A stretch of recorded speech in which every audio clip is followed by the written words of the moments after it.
Hello friend, welcome to Arya DT classes. Today's topic is seepage pressure.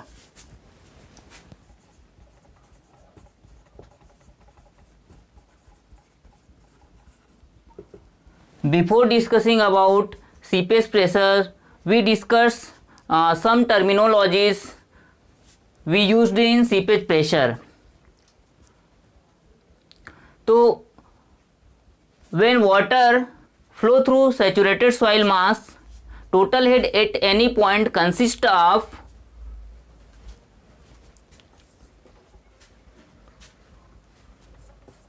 pressure head or piezometric head.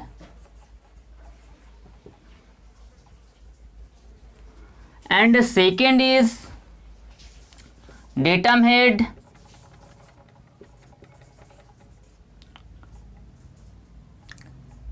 and also called elevation head. And third is velocity head or kinetic head. तो एक एक करके हम सभी को समझते हैं कि प्रेशर हेड क्या होता है, डेटम हेड क्या होता है और वेलोसिटी हेड क्या होता है. ठीक है, तो sum of pressure head, datum head and velocity head is called total head.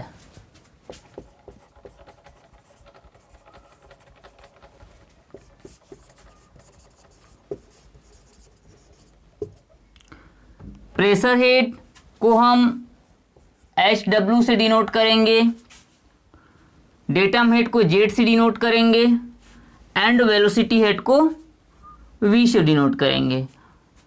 तो HW plus Z plus V total head हो गया. But in soil mechanics velocity of water is negligible. लेकिन यही अगर केस पाइप फ्लो में होता, suppose ये pipe flow में है, तो हम पाइप फ्लो में वाटर का वेलोसिटी क्या होता है, फ्लो ऑफ वाटर क्या होता है, बहुत ज़्यादा होता है, वेलोसिटी बहुत ज़्यादा होता है. इसलिए हम वेलोसिटी हेड को नेग्लेक्ट नहीं कर सकते in pipe flow. But in soil mechanics, in saturated soil में हम वेलोसिटी हेड को नेग्लेक्ट करेंगे, क्योंकि यहाँ पर सपोज ये सॉइल सैंपल है, फ्लो ऑफ वाटर वेलोसिटी क्या होता है, बहुत कम होता है. तो हम क्या करेंगे, वेलोसिटी हेड को नेग्लेक्ट करके चलेंगे. तो टोटल हेड इक्वल टू क्या हो जाएगा, पीजोमेट्रिक head plus datum head. Okay, तो अब हम इस तीनों को means pressure head and datum head को डायग्राम के थ्रू समझते हैं. तो सपोज एक सॉइल मास है, इसमें हम 3 पॉइंट कंसीडर करते हैं, ए, सी एंड बी पॉइंट कंसीडर करते हैं. अब हम सॉइल सॉलिड में या सैचुरेटेड सॉइल में वाटर को मेज़र करने के लिए पीजोमीटर लगाते हैं. ठीक है,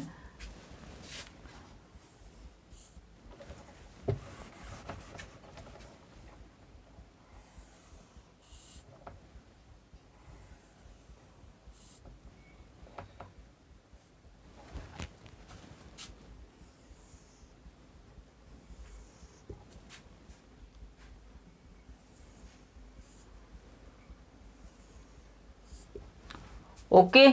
3 पॉइंट पे हम पीजोमीटर लगा देते हैं. अब इसमें एक लाइन हम ड्रा करते हैं जिसको हाइड्रोलिक ग्रेडियंट लाइन कहते हैं. ये क्या को शो करता है, तीनों पीजोमीटर में वाटर के लेवल को शो करता है। ठीक है, तो इसी को एक और नाम बोलते हैं जिसे पीजोमेट्रिक सरफेस हम बोलेंगे पीजोमेट्रिक surface line,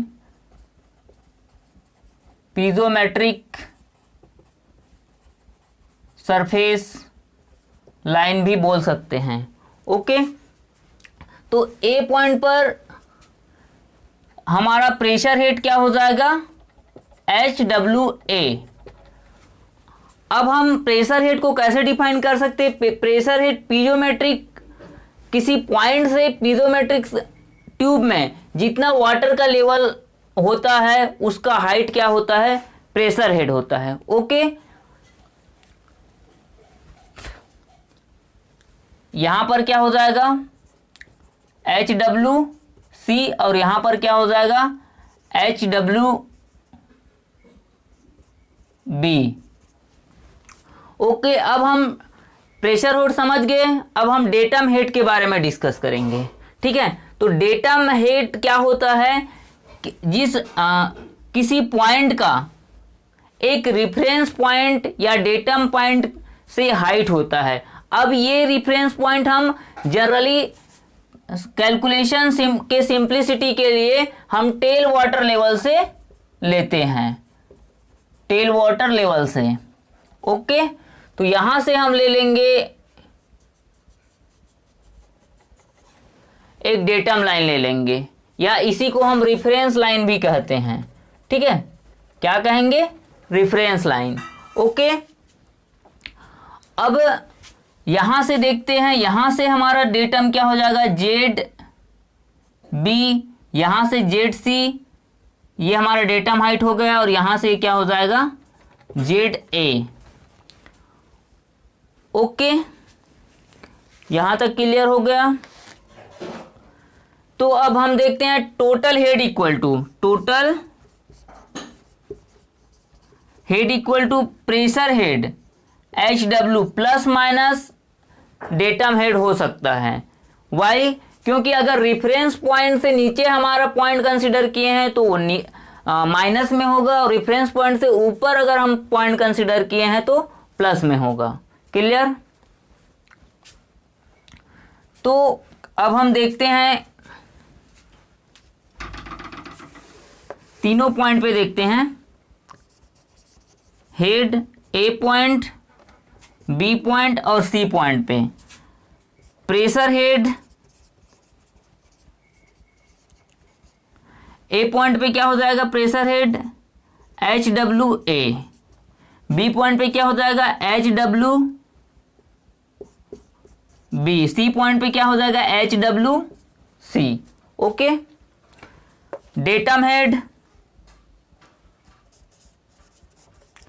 and R elevation head. तो डेटम हेड क्या होगा, ZA माइनस में होगा कि प्लस में, क्योंकि रेफरेंस पॉइंट से हमारा नीचे इसलिए माइनस ZB और माइनस ZC। ओके, तो टोटल हेड हो जाएगा अपना HW minus ZA,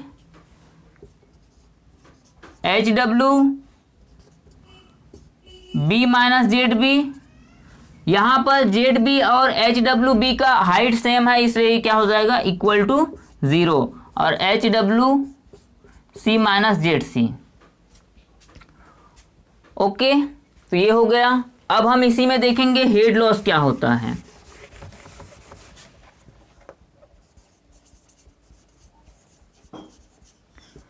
head loss, तो हेड लॉस क्या होता है कि किसी दो पॉइंट के बीच का जो वाटर लेवल के बीच का डिफरेंस है, ठीक है, पीजोमेट्रिक ट्यूब में जो वाटर लेवल के बीच का डिफरेंस है उसको हम हेड लॉस कहते हैं। ओके, तो HWA minus ZA minus HWB minus ZB, तो इसी को हम क्या लिख सकते हैं HWA माइनस ZA माइनस 0 लिख सकते हैं। तो ये हो जाएगा HWA minus ZA। Clear? Head loss हो गया।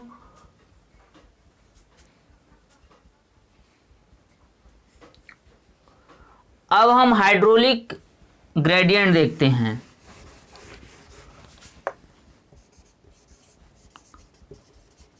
Hydraulic gradient,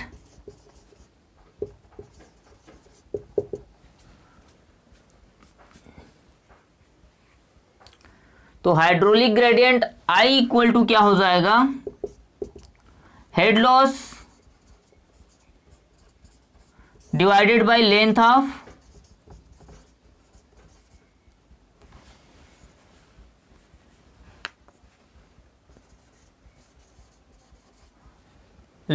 flow.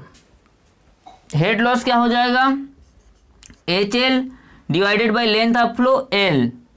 तो L क्या होगा, यहां से यहां तक का डिफरेंस है, सॉरी यहां से यहां तक का लेंथ है। तो लेंथ ऑफ फ्लो क्या होता है, लेंथ ऑफ सॉइल से क्या होता है, लेंथ ऑफ फ्लो क्या होता है, बहुत ज़्यादा होता है। ठीक है, बहुत ज़्यादा नहीं बोल सकते क्योंकि ये इंटरकनेक्टिंग वाइड से फ्लो होते हुए जाता है। तो एक इस वाले लेंथ से क्या होगा, ये वाली लेंथ क्या होगा, ज़्यादा होगा, इसलिए हम I इक्वल टू क्या हो जाएगा, HL अपॉन L। ओके, तो अब हम आगे देखेंगे seepage force.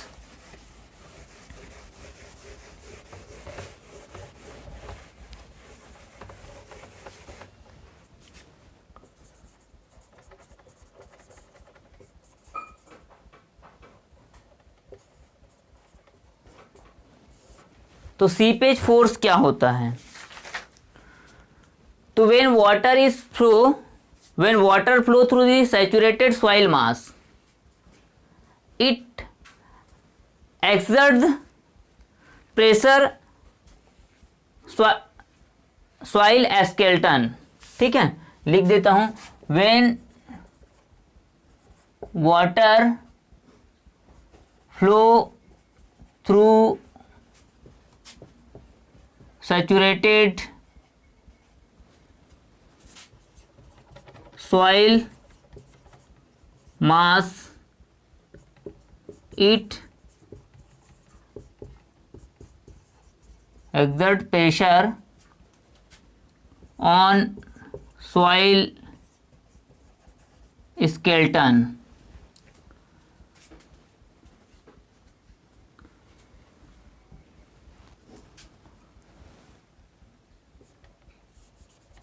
This soil skeleton, या इसी को लिख सकते by virtue of frictional drag,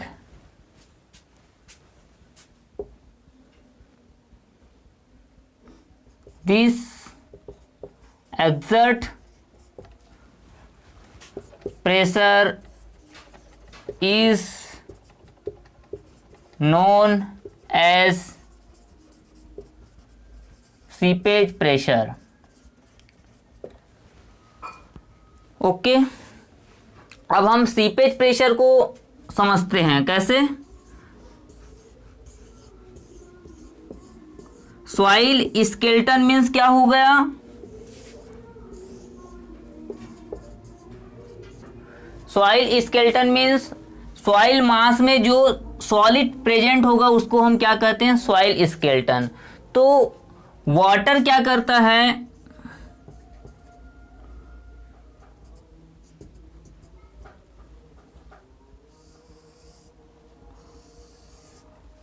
water क्या करता है, इस सॉलिड पार्टिकल पर एक फ्रिक्शनल ड्रैग फोर्स लगाता है। ठीक है, इस सॉलिड पार्टिकल पर फ्रिक्शनल ड्रैग फोर्स लगाता है, उसी फ्रिक्शनल ड्रैग फोर्स को हम सीपेज प्रेशर कहते हैं। तो ये डायरेक्शन, हमारा जो फ्रिक्शनल ड्रैग फोर्स का जो डायरेक्शन है वो डिपेंड करता है कि हमारा पॉइंट ऑफ स्टडी वाटर है कि point of study solid particle है। तो ठीक है, हमारे यहाँ पर point of study solid particle है। तो अब हम देखेंगे सीपेज प्रेशर का फॉर्मूला क्या होता है। सीपेज प्रेशर इक्वल टू, अगर पीजोमेट्रिक ट्यूब में जो वाटर लेवल है उसका हाइट क्या है, मतलब प्रेशर हेड H है। ठीक है, प्रेशर हेड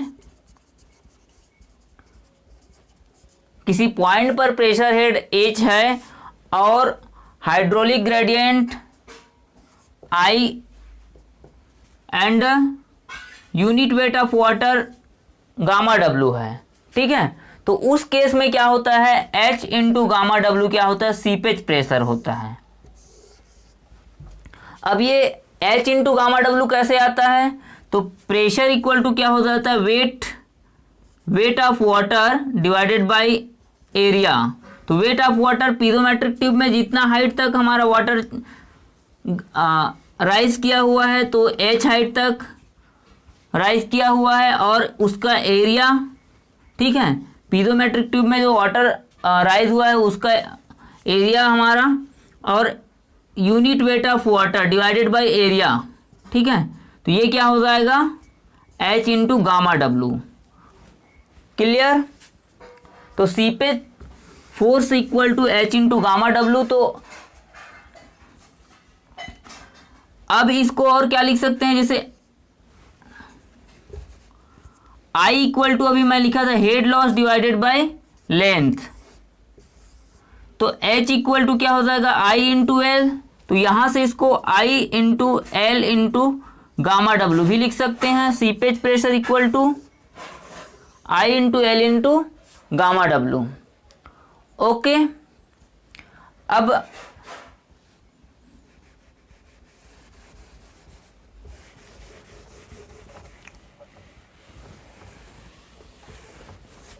हम आगे देखते हैं स्पेसिफिक सीपेज प्रेशर। पहले हम स्पेसिफिक सीपेज प्रेशर को समझने के लिए इस सीपेज फोर्स देखते हैं। सीपेज फोर्स इक्वल टू क्या हो जाएगा,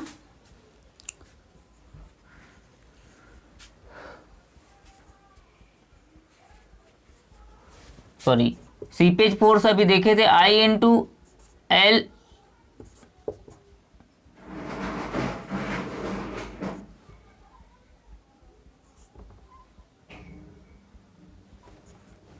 एक minute, seepage pressure equal to क्या हो जाएगा, force upon area H into gamma W। और सीपेज फोर्स, ठीक है, सीपेज फोर्स इक्वल टू हो जाएगा H into gamma W into area, या इसी को I into L into gamma W into area ऐसे भी बोल सकते हैं। ओके, अब हम स्पेसिफिक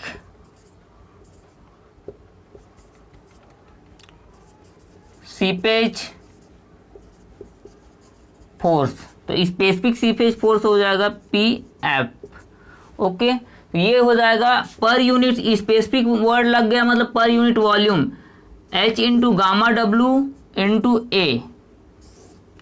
तो ये हो जाएगा हमारा वॉल्यूम, तो H इंटू गामा W क्या हो जाएगा, या इसी को हम क्या लिख सकते हैं, I इंटू एल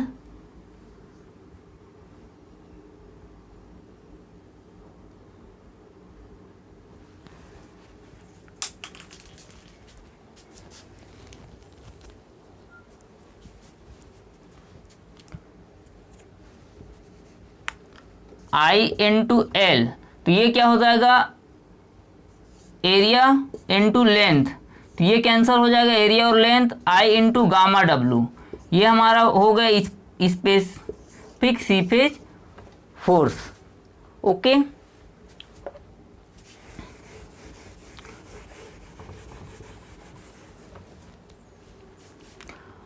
अब हम देखेंगे आगे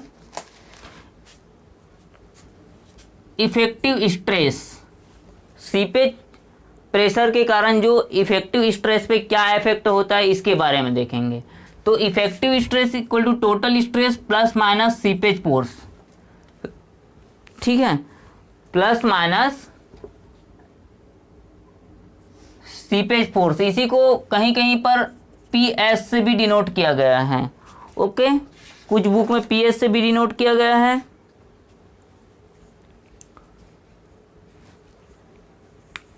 तो अभी एप्स में अपन PS लेके चलते। ओके, तो यहां से क्या हो जाएगा,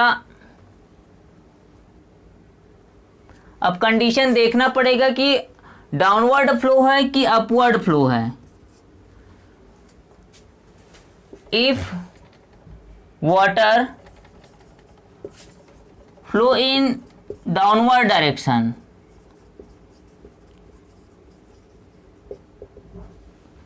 then effective stress equal to sigma plus seepage force. Means यहां पर इफेक्टिव स्ट्रेस क्या होता है? इंक्रीज होता है। If water flow in upward direction,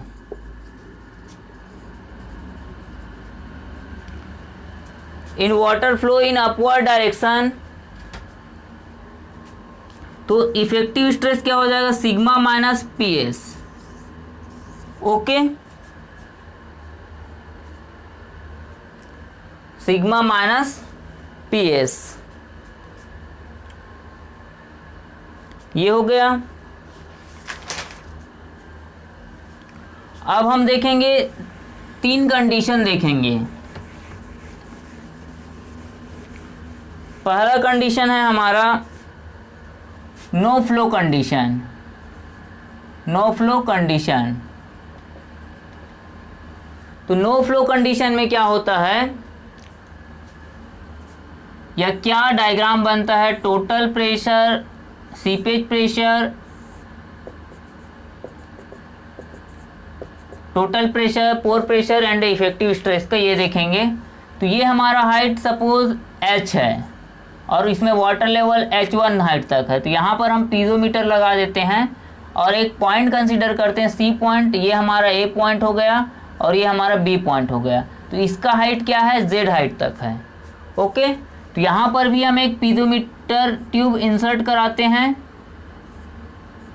और एक पीजोमीटर ट्यूब B पॉइंट पे इंसर्ट कराते हैं। तीनों में वाटर का लेवल क्या है? इक्वल हाइट तक है, क्योंकि नो फ्लो कंडीशन है। अब हम प्रेशर हेड, डेटम हेड और टोटल हेड कैलकुलेट करेंगे। तो प्रेशर हेड ए पॉइंट पे क्या होगा, बी पॉइंट पे क्या होगा, सी पॉइंट पे क्या होगा? तो ए पॉइंट पे क्या होगा? Pressure head H1, B point पे क्या हो जाएगा?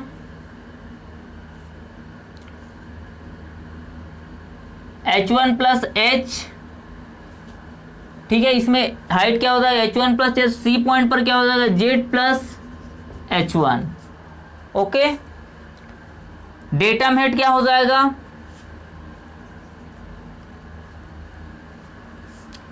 डेटम हेड क्या हो जाएगा? यहां पर 0 हो जाएगा बी पॉइंट पर, यहां पर H हो जाएगा और सी पॉइंट पर क्या हो जाएगा? H minus Z, datum head ना। डेटम हम इसको लेके चल रहे हैं।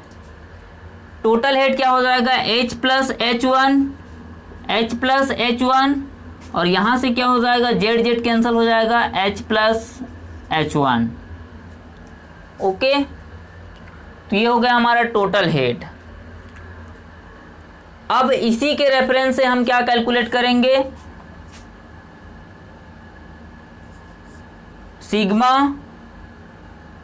और सीपेज प्रेशर, या इसी को हम पोर प्रेशर बोल देते हैं, पोर प्रेशर और इफेक्टिव स्ट्रेस। तो पहला पॉइंट पे क्या हो जाएगा? ए पॉइंट पे क्या हो जाएगा? टोटल ओनली वाटर के कारण H1 गामा W ए पॉइंट पर, सॉरी बी पॉइंट पर हम देखेंगे तो H plus H1 gamma W और सी पॉइंट पर हम देखेंगे तो Z plus H1 gamma W।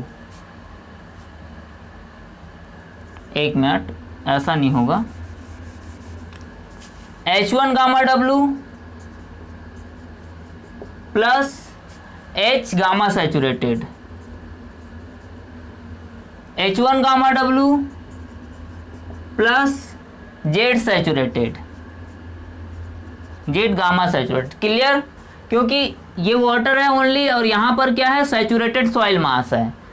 तो पोर प्रेशर क्या हो जाएगा, H1 gamma W A point पे, सी पॉइंट पे, बी पॉइंट पे हम देख लेते हैं। तो H plus H1 gamma W और सी पॉइंट पे क्या हो जाएगा, Z plus H1 gamma W. अब इफेक्टिव स्ट्रेस क्या आएगा, यहां पर क्या आ जाएगा, इफेक्टिव स्ट्रेस क्या हो जाएगा, 0। इफेक्टिव स्ट्रेस यहां पर 0 हो जाएगा।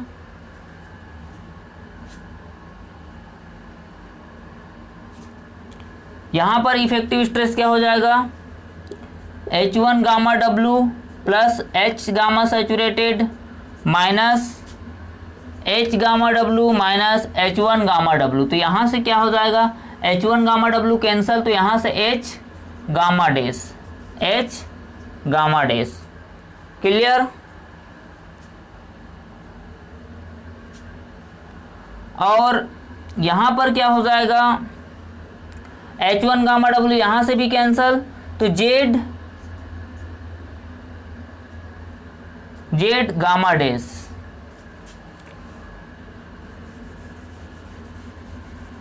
ओके, तो अब हम इसके लिए पहला हमारा डायग्राम है टोटल स्ट्रेस डायग्राम। तो टोटल स्ट्रेस डायग्राम कैसे बनेगा, ए पॉइंट पे क्या हो जाएगा, H1 gamma W, B point पे H1 gamma W plus H gamma saturated और सी पॉइंट पे H1 gamma W plus Z saturated. तो ये हमारा H1 गामा डब्ल्यू हो गया, ये हमारा सी पॉइंट पर एक्स्ट्रा जो है जेड गामा सैचुरेटेड और H गामा सैचुरेटेड जो है हमारा आखिरी पॉइंट पर। ठीक है, तो लास्ट पॉइंट क्या हो जाएगा, H1 gamma W plus H gamma saturated. Clear? ये वाले पॉइंट हो जाएगा हमारा H1 gamma W plus Z gamma saturated. Okay, और ये 0 और ये वाले हमारा पॉइंट हो जाएगा, ये वाले पॉइंट H1 गामा डब्ल्यू। ये हो गया हमारा टोटल स्ट्रेस डायग्राम। ठीक है, टोटल स्ट्रेस। अब हम पोर प्रेशर डायग्राम कैलकुलेट करेंगे। तो यहाँ से पोर प्रेशर क्या हो जाएगा, H1 गामा डब्ल्यू और H गामा डब्ल्यू। ठीक है, इसमें ऐड हुआ है H गामा डब्ल्यू लास्ट में। ठीक है, तो ये हो जाएगा हमारा H1 गामा डब्ल्यू और ये हो जाएगा हमारा H1 plus Z gamma W और ये हो जाएगा हमारा H plus H1 gamma W. ये हो जाएगा हमारा पोर प्रेशर डायग्राम U। और लास्ट हमारा हो जाएगा इफेक्टिव स्ट्रेस। तो यहाँ पर क्या हो जा रहा है, इस पॉइंट पे इफेक्टिव स्ट्रेस क्या हो रहा है, 0 दिख रहा है। इस पॉइंट पे क्या हो जा रहा है, H gamma Z gamma dash और आखिरी पॉइंट पे क्या हो जा रहा है, जेड गामा डैश और लास्ट पॉइंट पे H gamma dash. Submerge unit weight gamma saturated minus gamma W. Okay, तो क्लियर? ये नो फ्लो कंडीशन तक आज देखते हैं। नेक्स्ट क्लास में हम देखेंगे upward flow condition and quick sand condition देखेंगे। ठीक है, downward, upward and quick sand condition. तो दोस्तों, अगर वीडियो आपको अच्छा लगता है तो वीडियो को लाइक करिए, चैनल को सब्सक्राइब करिए और ज़्यादा से ज़्यादा शेयर करिए। थैंक्स दोस्तों।